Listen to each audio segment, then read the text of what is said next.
Ginui kay memili kang San Ignacio, ban ipundar ne ing orden daring Jesuita, Ginoo pakalulu. Ginoo tikyan ng San Ignacio ing bakas mo, Mego braya, paraking kayang sarili, na paraking ikakayap at ikaligtas ding dakal. Kristo pakalulu. Ginoo kami ng tabe kang San Ignacio, ban ing kayang obra, munye masampat a bunga, king Santa Iglesia. Ginoo pakalulu.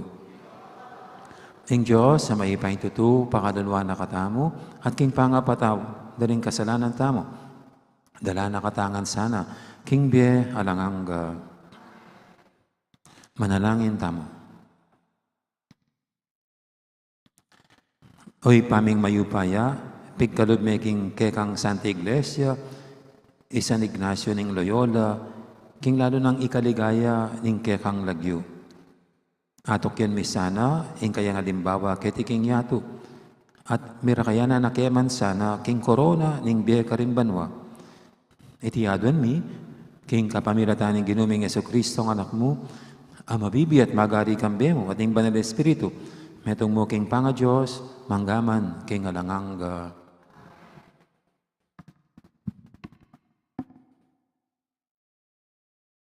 Pamamasang ibat, king libro ning Exodo.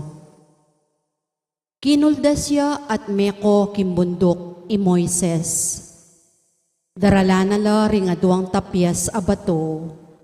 Nung nulala makasulat misusumangit ding kautusan. Gewa na la mismo ning Diyos deting tapyas bato. Ya ing sinulat king makasulat kareti at midukit la. Inyang damdaman ng Josue, ing-inge, rading taong kukulyo. Sinabi na kang Moises, bala mo ating labanan king kampo. Dapot nga ng Moises, kulisak ning tagumpe, ing kanakong daramdaman, o tagulele ning pangasambot. Kim panandam ko, bala mo kantane ning kasayahan. Inyang ikuwara ng milapit king kampo, ikit ning Moises, ing gintong torong baka, at ding taong teterak. Mikas buya kimwana. Belabag na la king lele ning bundok, ding aduang tapyas, at menga balballa. Kinwane ing gintong torong baka agewara, at linaso ne iti king api. Kaybat pindurog ne ang gaking meging mapino yang mapino, at sakane sinamot iti king danom. Pepainom na iti karing memalen na ning Israel. Kaybat inarapaning Moises i Aaron at kitang nakeya. Nano inggewara kaya ka ring taong deti, bakit sinubo mula king antikaniting mabayat apami kasala. Nga nang mekibat Aaron, kasami mimwa ka na ako, ika mismo balo mo king makayongyong la king marawak ding taong deti. Sinabi ra kanako, eta mo balo, nung nanuna ing milyari kang Moises, amilwal kaya katamo, ibat king Ehipto. Inyamaya pa ing gawa kang Diyos amanimuna kaya katamo. Inya inawad ko naman karela, ing idalarala, kanako ring alahas dang ginto. Tetang sablang atin, likas dala, at binyera la kanako. Linaso ko lareti king api, at ing linto, ya ing torong bakang yan. Kabukasan nga ng Moises karing tao, tutong maraguling depatan yung pamikasala. Dapot ngini mukyat kong pasibayo king bundok at makikit king Ginoo. Mekad apik sabi kong mayap kayo, impatawara na ing kasalanan nyo. Inyabeli ka ng Moises ing Ginoo, at nga na kayo. Di napat lang tutong maragul apami kasala, ring taong deti. Ginawa lang meto nga Diyos king ginto, at sakare simban. Ipakisabi ko sanang mayap kaya kayo, impatawaran nyo na, impami kasalara. Nung emalyari, masanting pa imburan nyo ni ing lagyo ko, king librong pisulatan nyo, karing lagyura, ding memalenyo.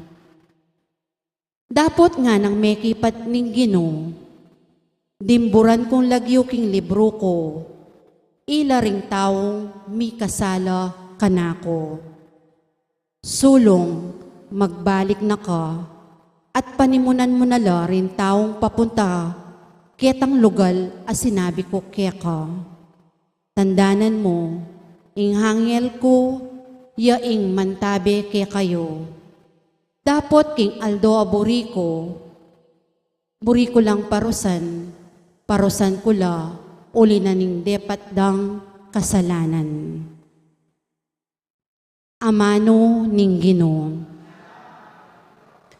Pasalamatan niya ing Ginoo, uling mayapya. Karin king Horeb, ginawa lang metong abiserong baka, at iting larawan na pindayan, yaing karelang simban. Pekilibere ing Diyos ang mayupaya, king larawan ning baka, at dikot ing kakanana.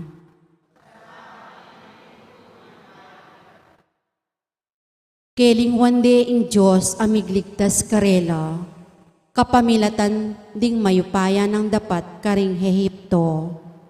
Tunay makapagmulala in depat na kimbansang ita, at king dayat malat ding timbo, makapangilabot impe pasari na. Binalak na impamate na la, dapot Moises at alasuyo na, tinalakadya ban mamilatan para karela, at enabelaos ning Diyos, itang karela, buring ipagpa.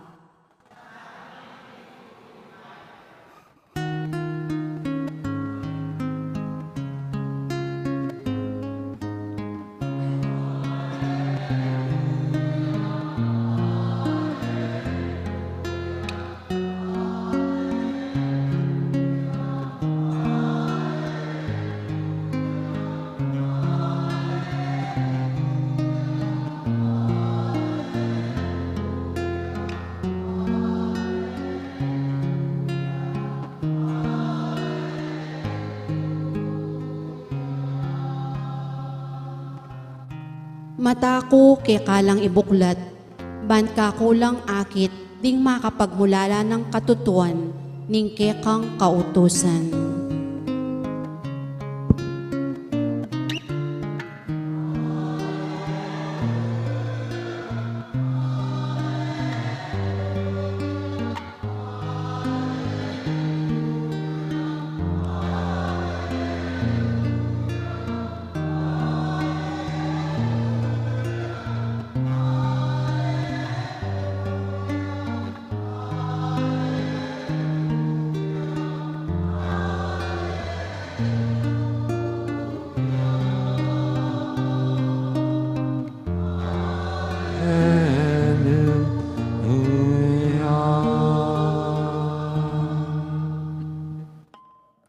Ang Ginoo manatili kay kayo, pamamasa king may pabalita, agpangkang San Mateo.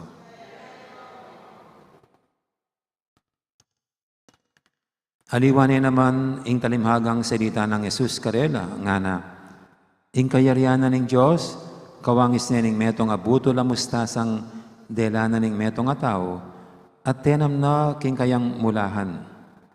Peka malatiyang dili karing sablang butol tanaman. Dapat pamanubo na, iya ing peka maragol dili karing sablang gule. Maging metong yang dutong, Inya makapanyali la ring ayop, karing sangana. Salita na lang, may tumpang talimhaga nga na, ing kayaryanan ng Diyos, kawangis na ning lebadurang sinamot na, ning meto nga babay, kingalong gata nga arina, banang papagalsan ning masa. Salita ng Jesus, iting sabla, karing tao, king kapamilatan daring talimhaga. King katunayan, ay bitasang migsalita karela, nunemo king kapamilatan daring talimhaga. Makanya ning depatana, ban matupad itang ula ning propeta. Magsalita ko karela, kapamilatan daring talimhaga. Seben ko la karela ring bage, milihim ibat pa, king pangalalang ning yato.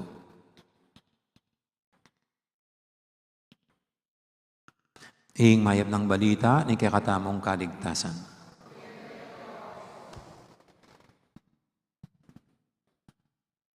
Mayroon pong isang advertisement na matagal na, more than 10 years o 15 years siguro, nung ito'y ipinalabas sa television. Hindi ko lang alam kung anong advertisement yon, kung anong ina-advertise nila.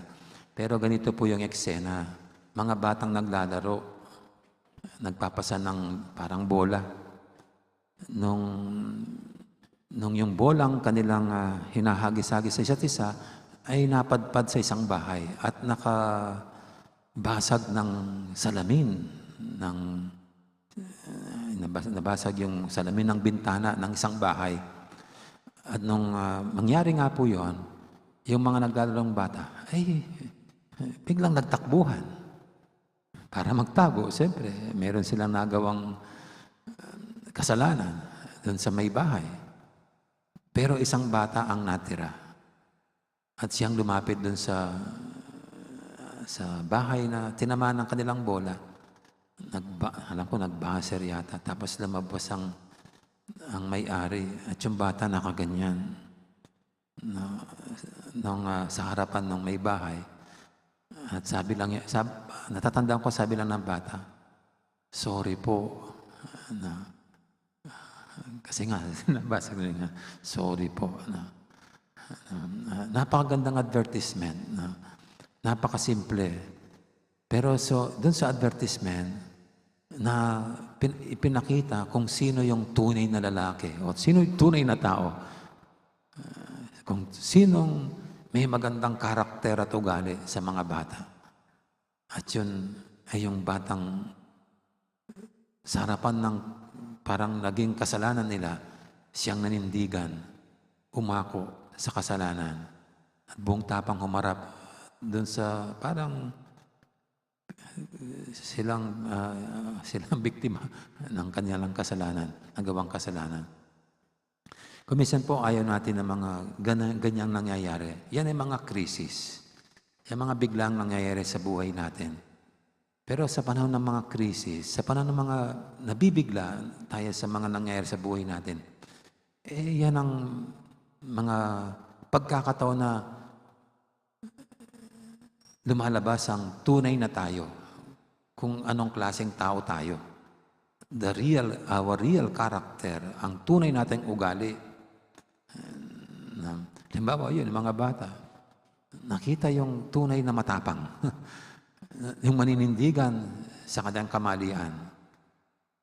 Actually, doon po sa advertisement na yun, parang in the end ang sinasabi, ito ang magiging tunay, ito ang pwedeng maging tunay na pinuno ng ating bayan. Parang ganyan po yung, in the end, yun ang konklusyon ng advertisement na itong batang ito, malayo ang mararating. Dahil sa pinakita niyang tapang at paninindigan. Sa harap ng krisis, kaya niyang harapin. Ito pong ating unang pagbasa ngayon. Ito rin isang pagharap ng krisis ni Moises, ang pinuno ng mga Israelita. Bakit? Kasi habang nandoon sa bundok Sinai at kinukuha yung tableta ng Ten Commandments, narinig ang parang commotion, ingay sa baba ng bundok. At nung pagbaba niya, nakita nga niya, yung mga Israelita, gumawa ng molten, yung calf. Ito po yung paggawa nila ng larawan ng baka, nagawa sa ginto. At yun ang kanilang sinamba. Kesyo, yun ang nagligtas sa kanila sa Egypt. Kaya nasyak po siya, at nagalit. Binasag yung mga tableta ng Ten Commandments. Hinarapan ng naiwan doon na pinuno ng mga Israelita si Aaron. Pero ganun pa man, kahit nangyari po yon, kahit gigil na gigil si Moises sa nangyari, alam nyo, siyang nakiusap sa Diyos na patawarin ang kanyang kababayan. Siyang humingi ng tawad sa kanyang mga kababayan. At sabi pa ni Moises, huwag mo silang parusahan. Kung pwede, ako na lang. Kung paparusahan mo rin sila, ako na lang ang parusahan mo. Para akayin ni Moises yung ganon. Kakaiba, nung bata-bata po siya na nasa palasyo ni Pharaoh, nung nakapatay siya ng isang Egyptian. At later on, nakita niya, parehong nag-aaway ang kababayan niya, kadugo niya. At mayroong isa sa mga kababayan niya na sabi niya, gagawin mo rin sa amin yung ginawa mo sa Egyptian na pinatay mo? Kaya doon po tumakas si Moises doon sa palasyo. Takot na harapin na ang katotohanan na nakapatay siya ng Egyptian. Na takot siya kung anong gagawin sa kanya. Kung sakaling malaman ng palasyo na siya pala yung nakapatay ng isang Egyptian. Pero dito, buong tapang, nag-matured na siya, lumaki na siya. Tunay na siyang naging lalaki, ika nga. Lumabas ng tunay na niyang karakter bilang isang leader. Sa pinakita niya sa ating unang pagbasa ngayon. Matay rin po, yan ang pinapaalala sa atin. Bagaman tayo natin ng mga krisis, yung mga kalamidad tulad ngayon, ang dalang baha ni Egay. Pero sa mga ganyan mong pangyayari, doon lang lumalabas kung anong klaseng tao tayo. Kung anong klaseng ugali mayroon tayo. Kaya dito po sa ating Ebanghelyo, ito, sabi ng Panginoon tungkol sa kaharian ng Diyos. Ang kaharian ng Diyos ay tulad daw ng isang maliit na butil ng mustasa na pag lumaki, ay siyang pinakamalaking puno. Parang sinasabi lang nito sa atin, hindi natin kailangan ng maraming mga Kristiyano. Hindi natin kailangan na buong tao ay mga Kristiyano. Ang mahalaga ay kahit iilan lang mga Kristiyano, ang importante lang, mayroon silang karakter. Mayroon silang tunay na ugali. Umalsa. Katiting lang na yeast, pero napapaalsa yung buong masa. Ganon din ang sa atin.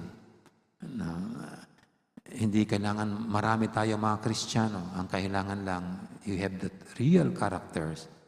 Tunay na ugali ni Kristo.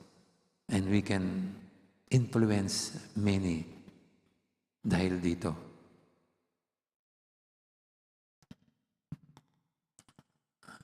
Amen. Ngayon po yung ating idulog sa pintay mga kaibigan, tayong lahat na inaakay ng Panginoon tunay na tungo sa pagsasabuhay ng ating pagiging Kristiyano, sa ating pagiging pagkaanib, pagkaugnay kay Kristo, at mabuhay tayong tulad ni Kristo. Sabihin natin sa bawat panalangin, Ginoo, pakiramdaman mo ing panalangin mi.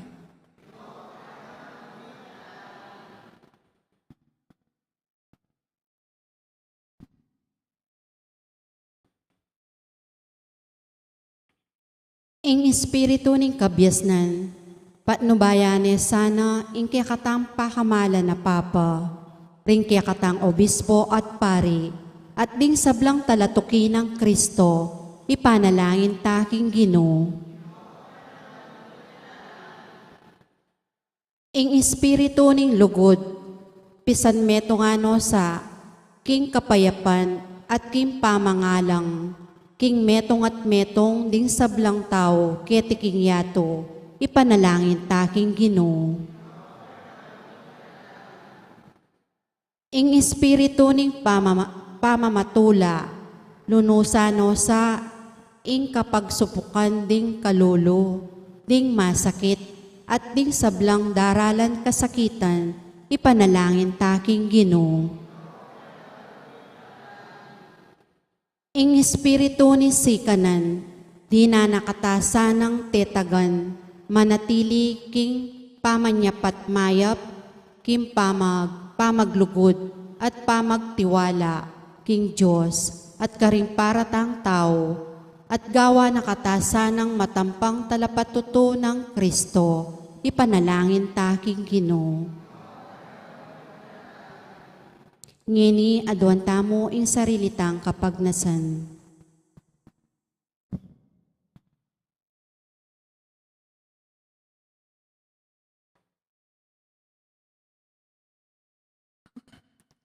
Oy, paming at subanwa, tiro mula at binayading puso ring apostol, kapamilatan ning kalam na ning espiritu ning anak mo. Kapamilatan na mo rin ning kalam ning ting espiritu, ipagkalubing parati kaya sanang may kakabyasnan, ban may bayila ring puso mi, at parating ipagmaragul ing kaya kaming pangayalagad ning anak mo. Yesu Kristong ginumi. Amen.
Manalangin kay pakamalang kapatid, banting kay katamong daon, matanggap yara pa ng Diyos, si Panglubos mayupaya.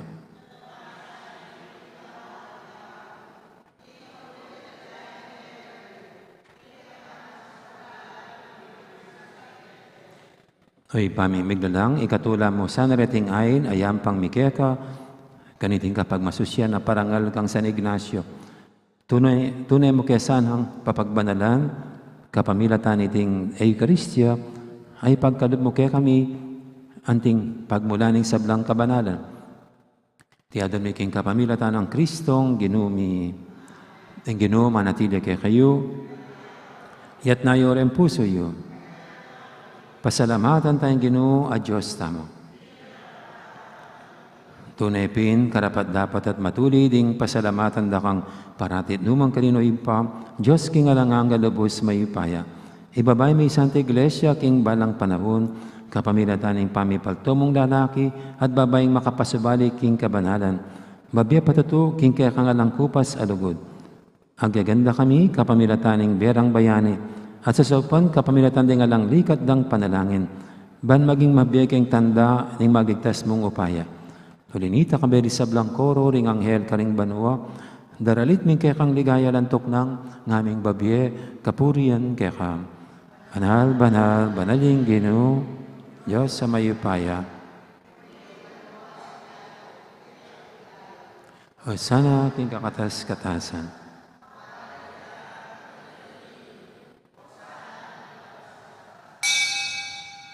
Tunay kaping banaloy pa, ikaing panibataning sablang kabanalan, nulinita pagparalampumi, pabanalan mo sa retingayin king Espiritu mo, ban parakya kami. Manyarin ang katawan at daya, ng ginuming Heso Kristo. Bahaya mi daong kusang loob king pamaylas at kamatayan, kinuanin tinape, pepasalamat siya kaya ka. Piraso na binyene, kaling kayang disipulo nga na, tanggapan niya iti kongan at kananye. Tingin ka na akong katawan, amidawon, para kaya kayo.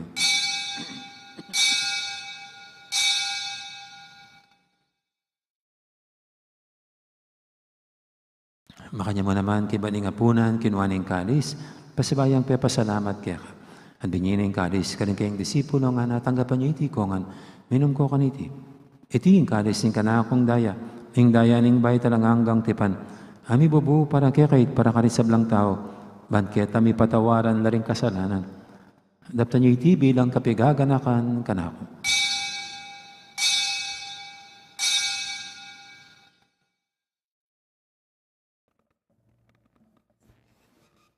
Ipasag tayong misteryo ng kasalpantayanan.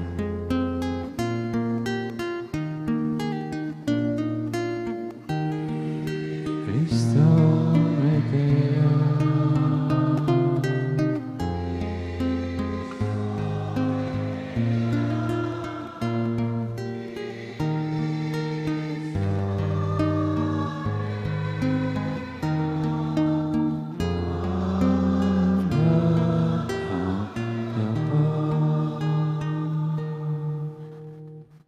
Inyang inigaganakan mi oy pa, ing kamatayin at pamanyubli na mebye ning anak mo, daramya kaya kay ting tinapi ning biye, ating kalis ning kaligtasan. Layon ming pasalamatan kaya ka, ing pepadyarian mo kaming matampang talakadarapan mo, ban sumuyo kaya ka. Mapakumbawa aming pagamwa mo, king ikamingan sanang misilusulo, king katawan at dayang Kristo, tipuna na kaming anting metong ning Banal Espiritu. Ganakan me, oy pa, ing Santa Iglesia mong makalaganap kay metoyato, ban may ganap king lugod, kambe ng Francisco, kaya kaming Papa, at Florentino, kaya kaming Obispo, ading sablang pare. Ganakan mo na naman, di kapatid bing pepainawan at maninayang sabing mihe, nanayin tarasuy mong, Father Jeffrey, kambe ng Cecilia, Eda, Luz at Roberto. Ading alapang mayang unabi, tanggapan mo sana, king maligay mong harapan, pakaduluan mo kengan. Gawan mo kengan karapat dapat magkamit king bialanganga. Ban kaya ng Maria, imbirendo ng Diyos. Kambi ng San Jose, akayong esposo. Kaya ring apostol, ading sablang santo. At inupad kimal mong kaburian. King kaya kabaning panahon, purian dakat paligayan. Kapamilatan ng Yesu Kristong kaya kang anak.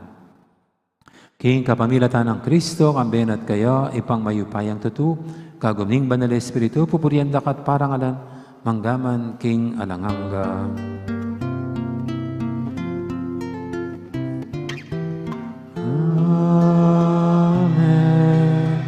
Amen.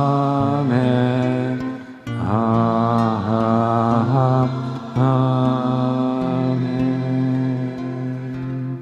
Ngayon manalain tamit mong kapanaligan at lugod, king ipa, karingamanong tiro ng Ginoo, kaya katamo, ibpami, chokabanua, misamban niya ilagyo mo, datang kaya kaming kayarian mo.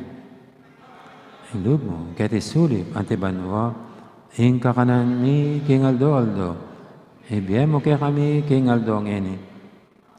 Patawad mo kaya kami, ding sala may kaya ka.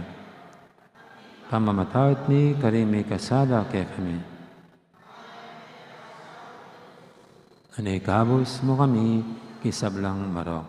Ikabos mo kami, O Ginoo, kisablang marok. Malagod mong ipagkalubing kapayapan, king panabon mi, ban king kasaupan, kaya kang pakalulu, parati kaming mikabos, king kasalanan, at biligtas kisablang kaligaligan. Kabang maninaya kami, kambining maligayang kapanaligan, king panyatang ng Yesu Kristo, kaya kaming talapangabos.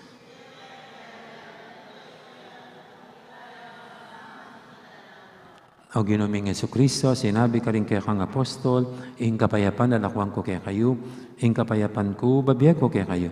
Mo sana babalik din kaya kaming kasalanan, naninglawen mo yung kasalpantianan ng kaya kang iglesia, at pamayapan mo yung pambilugan, agpangking kaburian mo, ikaw mabibi at magari, manggaman, king alangangga, ing kapayapan ng ginuman tabi, sana kapilan man kaya kayo.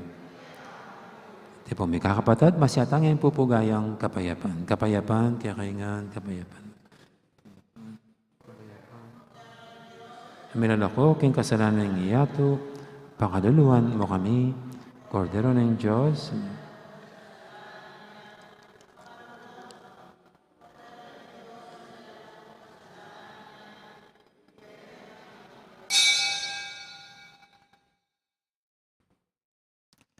Ngayong malugod at maganakat ang Ginoo, ing Kordero ng Diyos, namilan ako king kasalanan ng iyato, noon tang makasadyan tanggap kaya kaniting banal ng komunyon.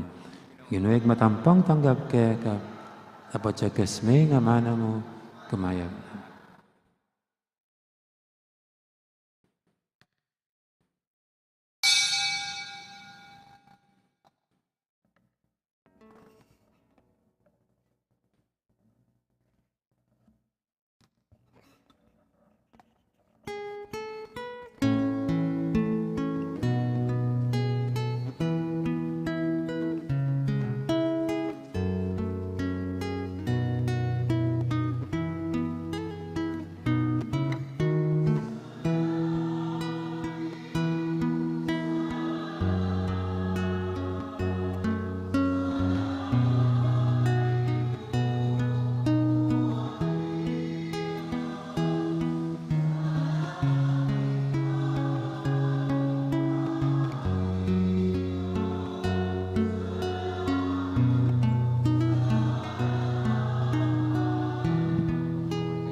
Manalangin tamo.